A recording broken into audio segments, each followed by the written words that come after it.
کہ حضرت موسیٰ علیہ السلام کا آپ کو معلوم ہے کہ کوہ طور پر اللہ تعالیٰ سے ہم کلامی کا شرف حاصل کرتے تھے. گفتگو ہو رہی ہے لیکن اللہ نظر نہیں آ رہا. اب اس کو اپنے اوپر طاری کیجئے کہ صاف سامنے آتے بھی نہیں، صاف چھپتے بھی نہیں. یہ جو صورتحال تھی کہ اگر کسی کی آپ آواز سن رہے ہیں، کلام سن رہے ہیں، سامنے نہیں آ رہا، تو آپ کے دل میں خواہش پیدا ہوگی کہ ذرا سے یہ پردہ بھی اٹھا دیا جائے، مجھے دیدار بھی حاصل ہو جائے. لہذا سورہ اعراف میں ہے جب کئی بار یہ شرف ہم کلامی حاصل ہوا اللہ سے، تو حضرت موسیٰ علیہ السلام نے بڑی ہمت سے کام لیا، بڑی جرت کی، درخواست کر دی، رب ارنی انظر الیک. یہ جو پردہ بیچ میں حائل کیا ہوا ہے پروردگار، تو میرا شوق دیکھ، میرا اشتیاق دیکھ، تو مجھے ذرا دیدار بھی عطا ہو جائے. اس پر کیا بات کہی گئی؟ لن ترانی، موسیٰ تم مجھے ہرگز نہیں دیکھ سکتے، تم اس جسد ظاہری کے ساتھ، اس جسد مادی کے ساتھ، ان عنصری آنکھوں سے میرا دیدار نہیں کر سکتے. ولیکن انظر الی الجبل، دیکھو ہم تمہیں ایک مثال دیے دیتے ہیں، ذرا اس پہاڑ کی طرف دیکھو، ہم اپنی ایک تجلی اس پر ڈالیں گے. فإن استقر مکانہ فسوف ترانی، اگر وہ پہاڑ ہماری تجلی کو جھیل جائے، تحمل کر لے، تو تم بھی سوچنا کہ شاید ہمیں دیکھ سکو. اس کے بعد ہوا کیا؟ فلما تجلی ربہ للجبل جعلہ دکا وخر موسیٰ صعقا.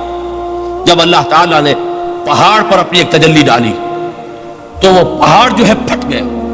اور موسیٰ، اب دیکھیے براہ راست تجلی موسیٰ پر نہیں ہے، یہ انڈائریکٹ مشاہدہ ہے تجلی ربانی کا کہ جو پہاڑ پر ہوئی ہے، اور پہاڑ کی جو کیفیت ہوئی ہے اس کے مشاہدے سے حضرت موسیٰ بے ہوش ہو کر گر گئے. وصعق موسیٰ خر موسیٰ صعقا. یہ ہے وہ مثال جو یہاں دی ہے قرآن کے لیے. لو انزلنا هذا القرآن على جبل لرأيته خاشعا متصدعا من خشیۃ اللہ. نتیجہ کیا نکلا؟ انفر کیجئے، استدلال، استنتاج. نتیجہ یہ نکلا کہ جو تاثیر تجلی ذات ربانی کی ہے وہی تاثیر کلام ربانی کی ہے. صرف یہ ہے کہ ہمیں اس کا شعور نہیں، ہمیں اس کا ادراک نہیں. یہ بالکل ذات کی تجلی کی جو تاثیر تھی وہی قرآن خود بیان کر رہا ہے کہ اس کلام ربانی کی بھی. اس کو بھی علامہ اقبال نے خوب کہا ہے، فاش گویم آنچ در دل مزمرست، صاف کہہ دیتا ہوں جو کچھ میرے دل میں ہے. این کتابیں نیست چیزیں دیگرست. اسے کتاب نہ سمجھ بیٹھنا قرآن کو، یہ کتاب نہیں ہے، کچھ اور ہے. کچھ اور کیا ہے؟ مثل حق پنہاؤ ہم پیداستو، زندہ پائندہ گویاستو.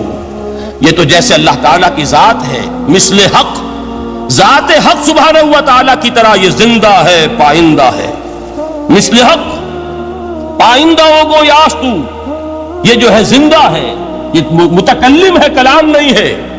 کل صفات ربانیہ جو ہے ظاہر اور باطن، مثل حق پنہاؤ، ظاہر و پنہا، اور حی و قیوم جیسے اللہ کی ذات ہے، وہی صفات اس کلام کی ہے. اور اس کے بعد وہ شعر آیا تھا جو میں پہلے سنا چکا ہوں، چوں بجاں در رفت جاں دیگر شود. جب یہ قرآن کسی انسان کے اندر سرایت کر جاتا ہے، اس کے دل پر نازل ہوتا ہے. دیکھیے یہ الفاظ آپ کو کہیں اور نہیں ملیں گے.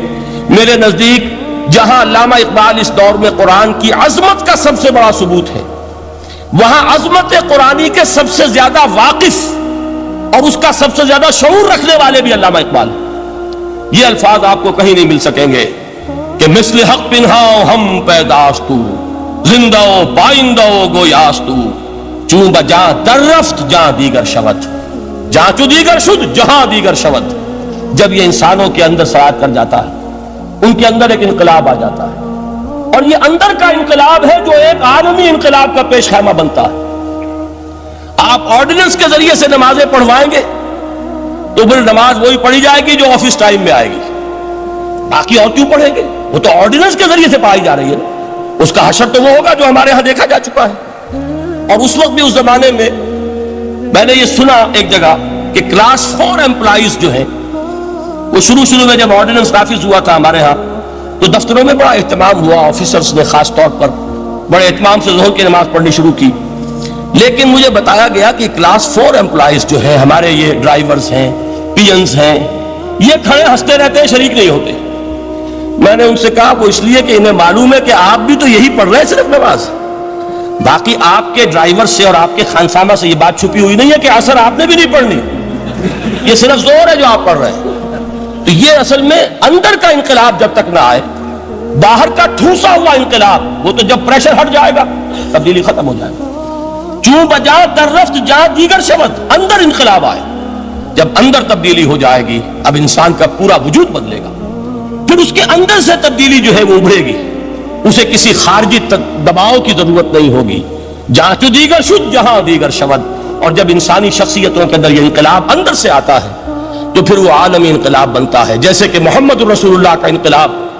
واقعہ یہ ہے کہ اگر جوش کانسپیریسی، عبداللہ ابن سبا کی سازش اگر کامیاب نہ ہو گئی ہوتی اور مسلمانوں کے اندر آپس کا اختلاف اور سرپھٹول نہ ہو جاتا، جو حضرت عثمان کی شہادت، پھر حضرت علی کی شہادت رضی اللہ تعالی عنہما، اور حضرت علی کی دوران خلافت یہ آپس کے جو جنگیں ہوئی، جنگ جمل، جنگ صفین، جنگ نہروان، اگر یہ نہ ہوئی ہوتی تو جس سپیڈ کے ساتھ اور رفتار کے ساتھ انقلاب محمدی کی توسیع ہو رہی تھی علی صاحب الصلاۃ والسلام، کوئی طاقت دنیا میں نہیں تھی۔